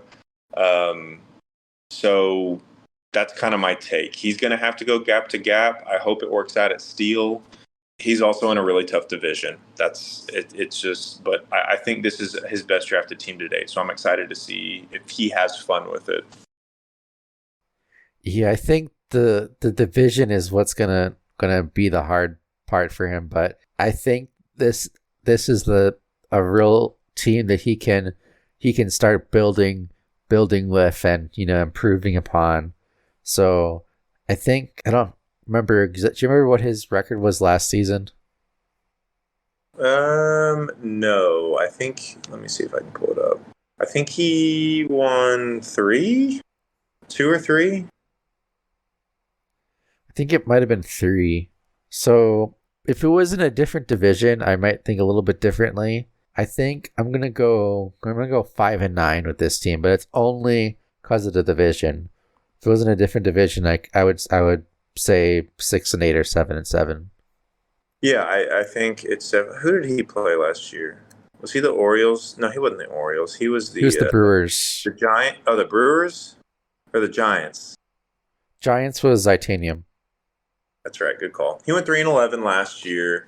So I first penciled him in at 3-11. I'm gonna go 4-10. You convinced me saying 5-9, and then obviously being in the division. I think being off scum. He's off scum, or we just got the scum update. Which was it? He's on the Scum update. Okay, and that's supposed to be better with timing, right? Supposed to be better at timing. No foul power ups and crazy bats going foul to left field all time.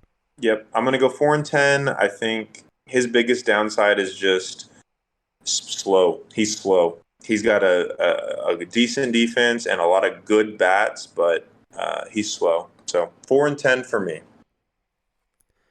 The next we got one of your drinking buddies and Toast. Yes, sir. Yeah, toast. And unfortunately, we were unable to do the second simul stream because it ended up being match of the week. Ah, that's right. So yeah, I mean, and we have he's in your division. Yeah, so we have the one simul stream plan this year. I don't know. I guess he gave up his 0-1 team.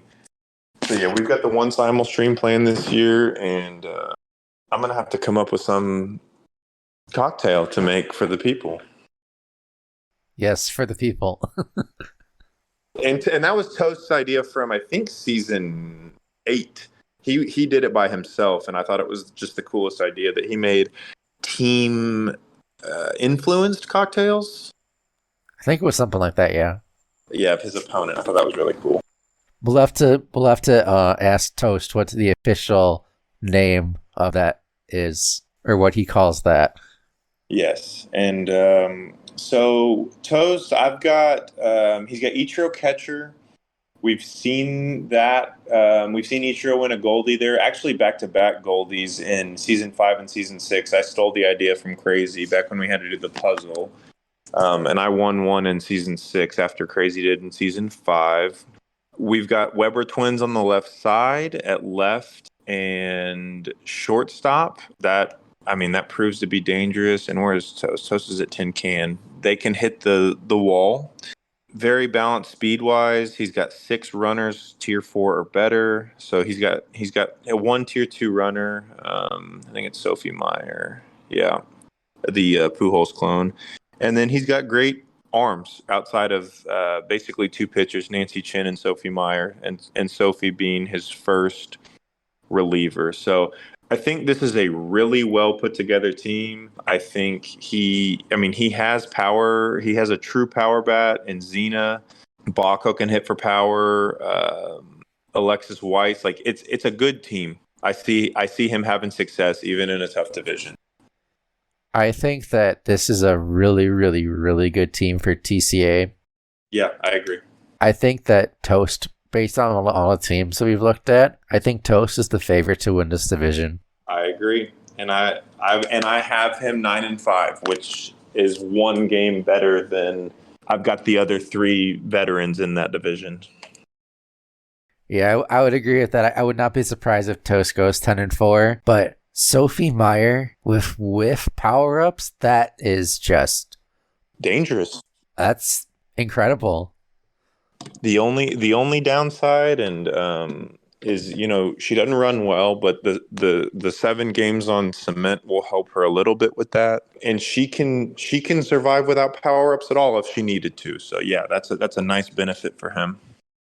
With this rule set having your round 9 be able to use power-ups, if you can draft a player that doesn't need power-ups and is, would be fine getting drafted in like the 8th round, but you get the added benefit of power-ups, that is scary. Yeah, Jerry Winchell last season. Jerry didn't need power ups at all. You could take him in the 2nd and be fine. Okay, that might be a little bit too far there. Yeah, you're right. The 3rd. Okay. You can draft him in the 3rd round. I won't stop you. JY told me not to draft him this year. Crazy might stop you though, but I won't. Yeah, okay, good to know. Yeah, so I think this team is this team might go 10-4. I think I'm gonna go 10-4 for Toast. Okay, I mean, I could definitely see it. I think there's a lot of unknown with that division, and so I played it safe with the 3, 8, and 6 predictions, and then Toast I think has just a slight edge at 9 and 5. Next, we got division champion from last season in Pepsi Boy, getting Henri again, Sean Green, Faye Dawson, the Higginson clone, Perry Marks, Jennifer Goodfellow, Brad Key, Brett Olson, Dominic Hoskins, and Zoe Mallory. The King Pepsi. Henri, 82 arm. I don't love Henri catcher. I feel like it's almost kind of a waste. Pitching rotation, pitcher to center field, so Brad Key to center for Dominic Hoskins, to shortstop Sean Green, first base Zoe Mallory. It's not ideal or meta at all when it comes to relief positioning. It's a slow team, 3 tier 2 runners and a tier 3 runner. Now, granted, 2 of those tier 2 runners are huge bats in Perry Marks and Jennifer Goodfellow. He's got good arms, no elite arms, but good arms. And then he's got 2 bad bats. I mean, he's got the JY favorite of Brett Olson, and then he's got Brad Key. But where is he at? He's at Steele. So Jennifer Goodfellow could hit 30 home runs. Perry Marks could hit 30 home runs. Henri could hit 30 home. I mean, this team has the potential for sure. I just don't know. I don't know if roster construction is ideal. I don't know where his head was at with offense, defense, prioritizing any of that. But I think it has potential. I have a idea about where his head might have been at, but I don't want to say it on the podcast. Volleyball girls? Yep. Yeah, man, like they can connect states away without my help, so I'm just going to leave that to him. Yeah, for who knows with Pepsi what he was up to.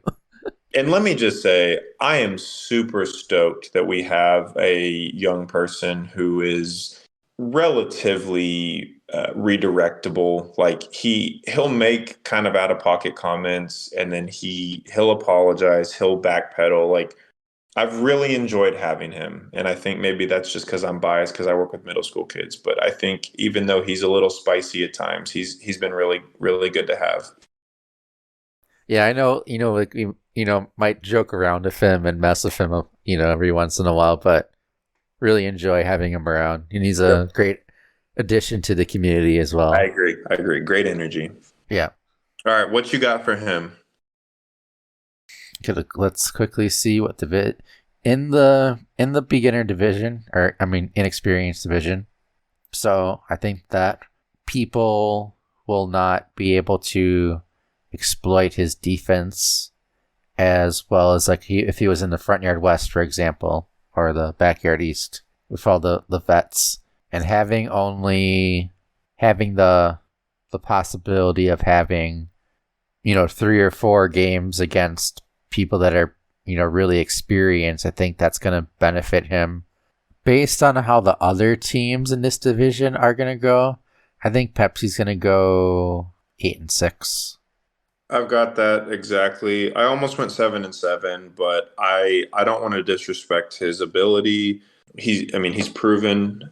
I think with 10 division games and three of those being against rookie, or excuse me, six of those being against rookies, I think 8-6 is more than attainable for that team. Even given the AI deficits. Yeah, I think that he's gonna be able to score enough to win those division games. Yep, I agree. But then he'll struggle against the veteran teams. Yeah, I mean Arco is still my pick to win that. So yeah, I think he could end up fighting for a second wild card spot in the front yard. Yeah, for sure. Would not be surprised if that's what happened. Next, we got Vizuri's team. Vizuri, for those of you who don't know, he's made a bunch of awesome spreadsheets and tools to help people with their draft and team composition, defensive arrangements. So shout out to Vizuri for all the time he spent making those awesome spreadsheets for everyone to utilize. I agree, and if I've missed shouting anyone out, I apologize. But also for just all of the work that Vis has done on the back end, making the game work in the way that we know it in season 10. I'm going to sound like an old guy, get off my lawn, but a lot of the people who are new to the league don't know that we are very lucky to have the version of the game that we have, and a large part of that, not the entirety of it, but a large part of that's due to this. Yeah, like the B file that we now have was largely in part because of Vizuri, the not having locks, the divisions, just all the different things that we're able to do. No good day, bad day. That's a huge one right there. That's my favorite change. I've been on that forever. Yeah, you can't say enough about that. Yeah, right. All right. What do you think? I really like the Jay Green Caffey Wolf. I don't really like Parker because Parker does not get along with Rachel and Peggy very well. They have a big beef between the two of them. So Why is that? I don't know. They haven't told me yet. They just told me that they don't like him. So Okay. All right. I guess I'll have to pry a little bit more this season of Rachel and see if I can get any more juice on the topic.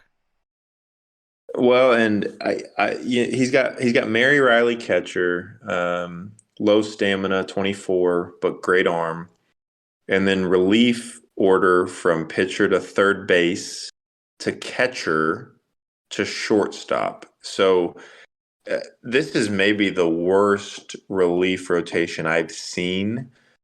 Arms are fine. He has some bad arms, but he's kind of got balanced arms. He doesn't have any elite ones except Kathy, but balanced speed. He's got three big boy bats in Rafael Hendricks, Parker, and Jay, obviously. And then he's got two. Mary's not terrible offensively, but Annie just doesn't. I don't know if you have thoughts on Annie, but that seems like kind of a hole to me. So my biggest concern is the relief rotation and playing at Casa. I mean, I don't care what your comp is. That's not a great place to be. Does have the power bats for Casa with Jay and Parker. Yeah, and Hendricks. I mean, those are three legit power bats. I mean, all 93 plus. And I know they like Annie Frazier a lot too. So Well, better them than me. I love Flipper's vibes, but not like I'll go hang out with Flipper after the games. I can see that. Yeah, but we'll swap hippie stories. What are you thinking for a Vis off a very hot 0-1 season with one of the most high powered offenses ever? What are you thinking with this team at Casa? I think they're gonna cool off a little bit. Especially Parker Column is going to Iceman is going to lower the temperature a little bit.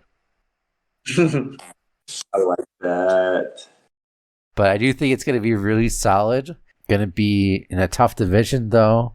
That might be able to exploit some of the pitching rotation, like you mentioned. I think like Caffey. I think you said Caffey will go to catcher after 10 runs. So Kathy from third to pitcher after 5, and then pitcher to catcher after 10.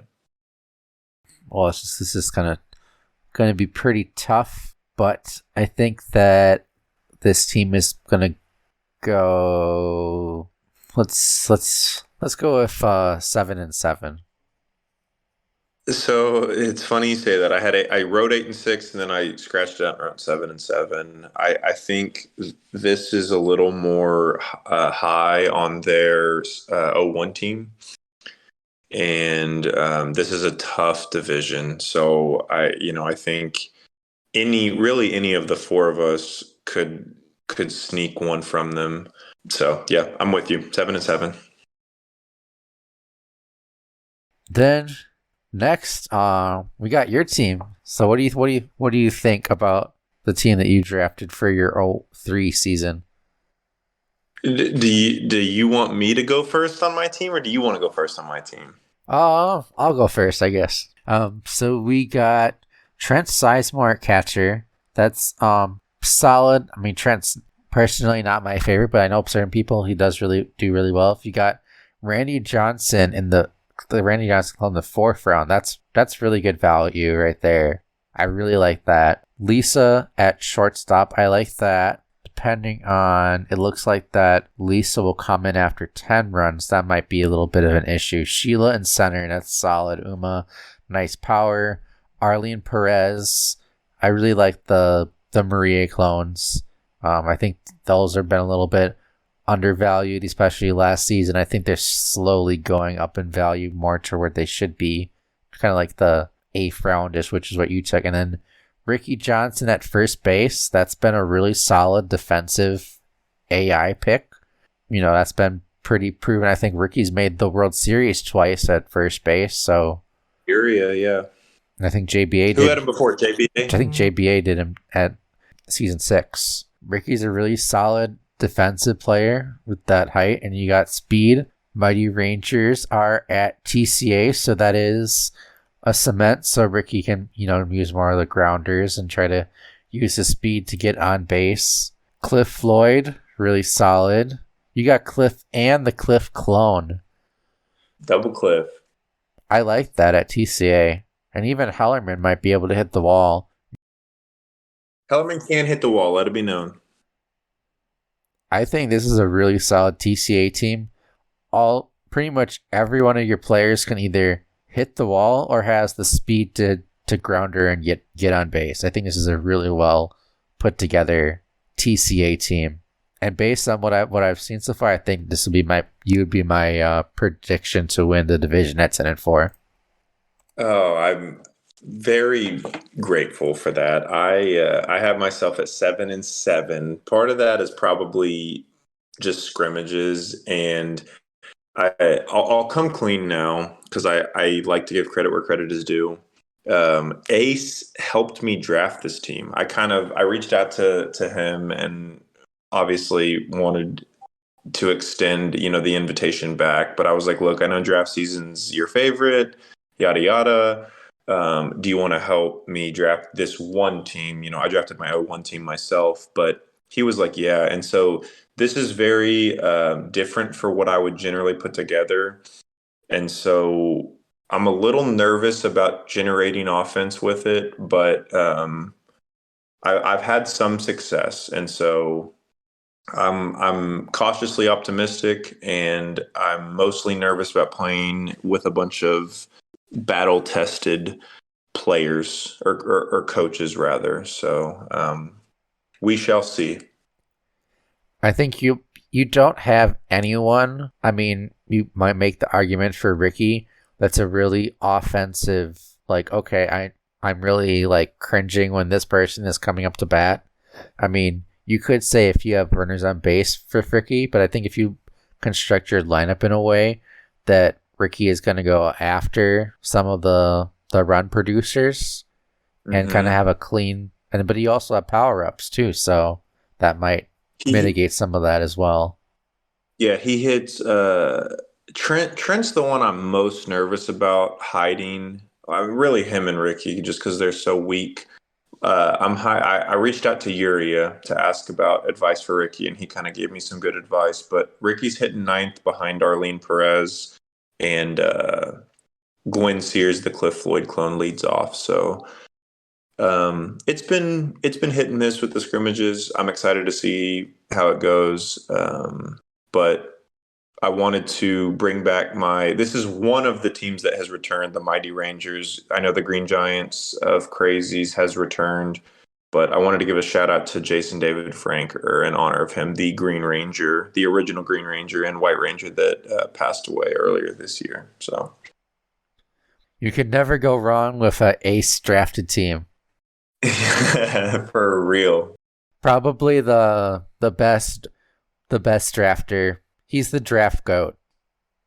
Exactly, and I piloted the trades, but he worked with what we had. And the last trade I made, acquiring Uma and Trent from Bobby, but yeah, he was high on a lot of these players, and so very very excited to see how it goes and see how people perform against the AI. So Yeah, shout out to Ace, and love to have you back if you'll have us. So we'll welcome you back if at least me personally, welcome you back with open arms. And I know a lot of people, would love to see you come back, even if you're just, even if you don't play, even if you just hang out.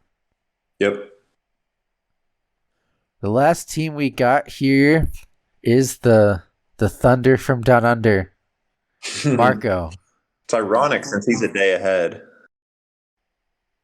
Yeah, yeah, it kind of is. Yeah. How's the future, Marco? Got Keisha, Brenda Markart, Chipper, Ezra Travolta, Tanya Uchida, Yvonne Carter, Holly Franklin, Vic Souffle, and Terry Vega. It's a really interesting team. I agree.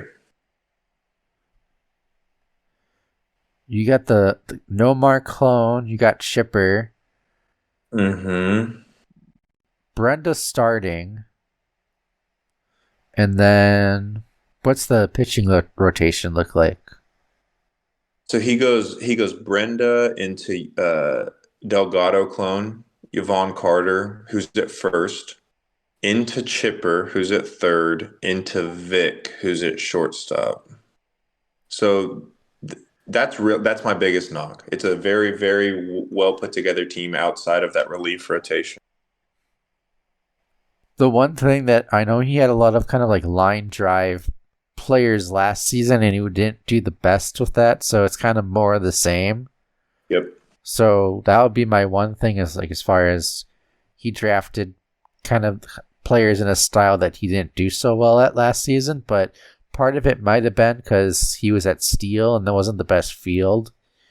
He's at Cement Gardens, which is a little better field for this kind of style.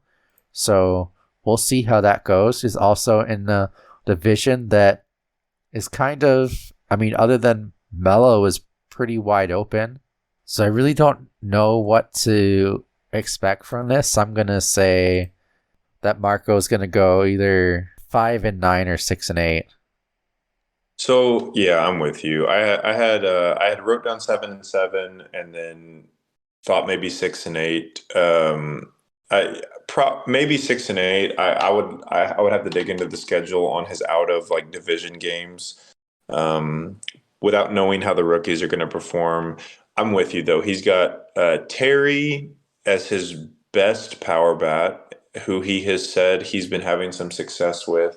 And then, like you said, he's got the good power bat, or excuse me, the high-ish power bats, but they're kind of just strong line drive bats versus true power bats. And so I'm kind of with you. I'm gonna go 6-8. I wouldn't be shocked if he went 7-7 and was in the wild card hunt. but the relief rotation makes me nervous with those first two relievers coming in from the corner infield spots. Yeah, I guess that's it for our predictions for all the teams. So now gotta do some quick work and see who we have at winning the divisions and making the playoffs.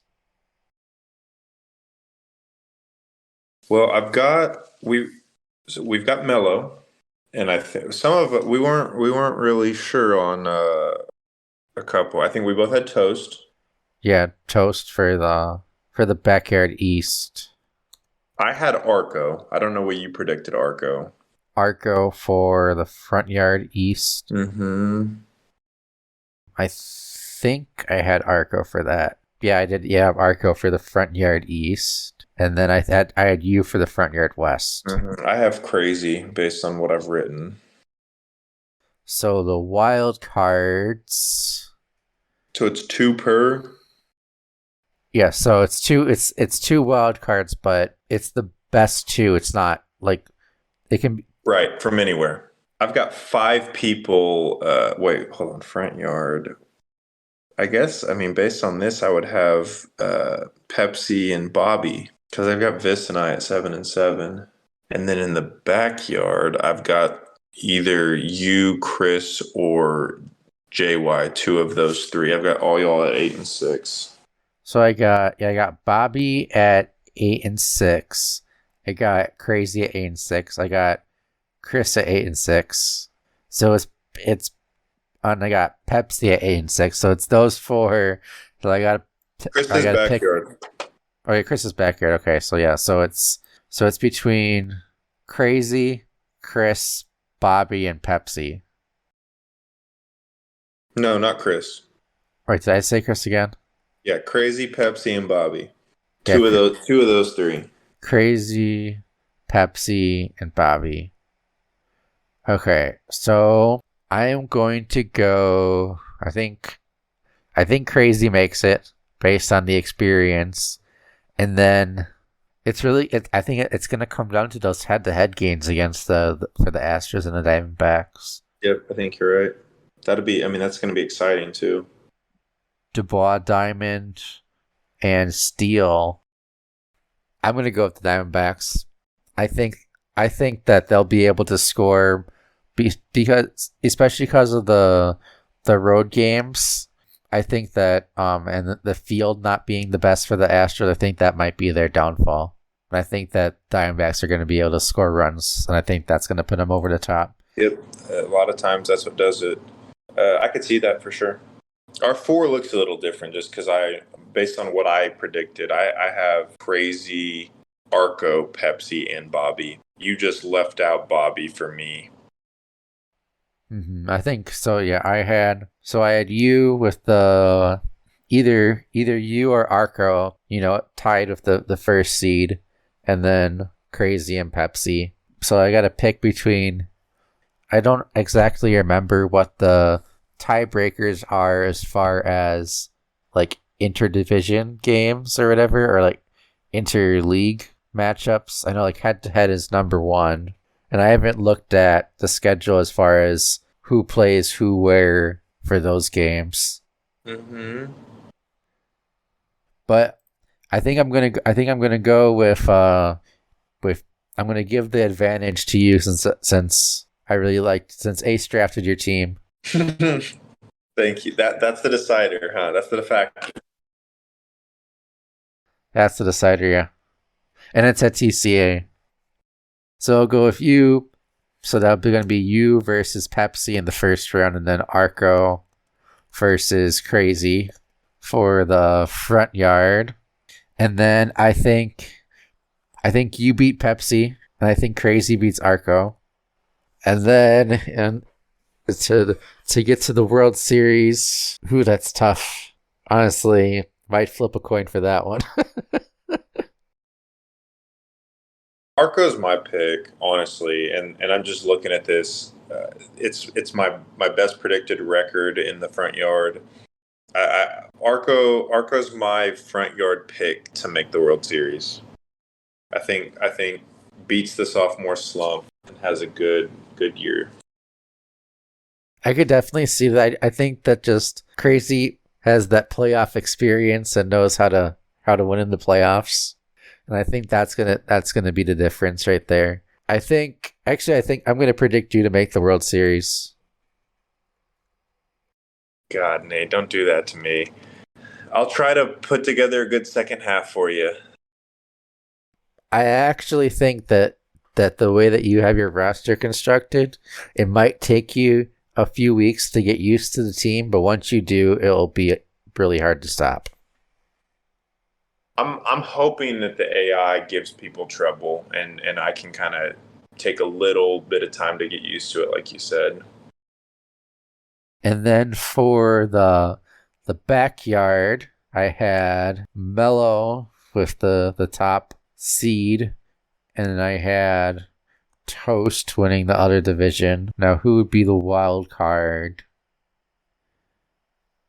I have it between three of y'all for two spots. You all from your division. You, JY, Chris. I have JY at 9-5, so JY is the third seed, and then I think then it is between me and Chris for the second one. I think the same. Ooh, that's a tough one. Do I go with myself or do I pamper to the Fishes bandwagon? So I'm going to pick you only because we don't know what's going to happen with the second relief, or excuse me, the first relief spot for Chris. If it ends up being Mark's, Clanky shortstop probably works out. Anyways, he's got four runners, tier 3 or below, and no true power bat. I think, well, Mark's is I just don't like that being the power bat to carry an offense. So I'm going to go you, JY, Toast, and Mello. I'm gonna go with me as well. Yeah, of course. Always go with yourself. Sorry, Fishes bandwagon. We still love you, Chris. So we got Mello versus me in the first round, and then Toast and JY. Why is this happening? The I'm go. backyard's stronger, I feel like, than the front yard. No, just like I end up losing in the past two seasons in the first round to like one of the top to Emery, who ends up winning the last two seasons. And honestly, I see the exact same thing happening. At least you're getting there. You're getting there. So yeah, I guess you could call me the, I don't know, what's a team that makes the playoffs but never does anything. The Peyton Manning Colts. There you go. Yes, that's. I was trying to think of it. I always said that was Ace. I always joked with him that was him. But I'm like 10-4 all the last two seasons. I'm not the 13-1. I'm not on Ace's level yet. I got some work to do. We all do. So I got Mello winning the first round of that series, and then I think Toast is gonna win, and I think it's gonna be Mello versus Toast. And I think Mello takes it. I'm gonna agree, but I'm gonna take Toast. I think Toast has been very consistent since he's come into the league. I don't know that Melo's very proven, obviously, but very small sample size. I think Toast is going to take it. So Toast Arco is my pick. And I got Mello U versus in the World Series. Okay. And then if that does happen, I think we should do a World Series prediction pod, maybe a short one at that time. If what happens, if it's Mello versus you, yeah, or Toast versus Arco, or just in general. Sounds good to me. You called it first. You got it. Yep, dibs, shotgun. So you got any other final thoughts or predictions? Maybe someone that you got your eye on to win Ace Wilson or MVP. No, not looking yet. Goldie, I always kind of just take in stride as the season comes. I might try to advocate for a player per week or just a player as they come across me, like just throw them in somewhere. I think Lindsay Felgate has a great chance to win MVP this season. I just think with the experience Oops has with her and being first overall, hopefully the pressure doesn't get to her.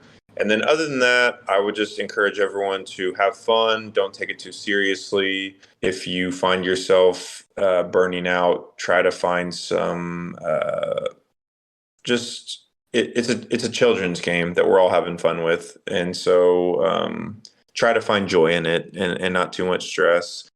And thanks to everyone in the community for making it as supportive and as enjoyable as it is.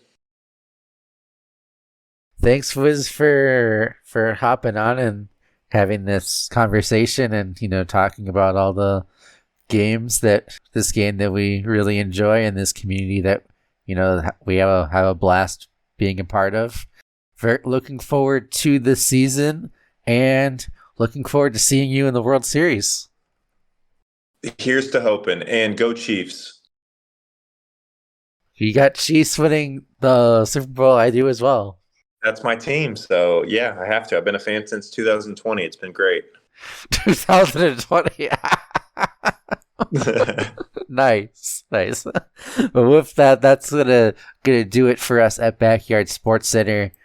Until next time, we will be talking about the predictions for the 01 League. Until next time, I'll see you guys later.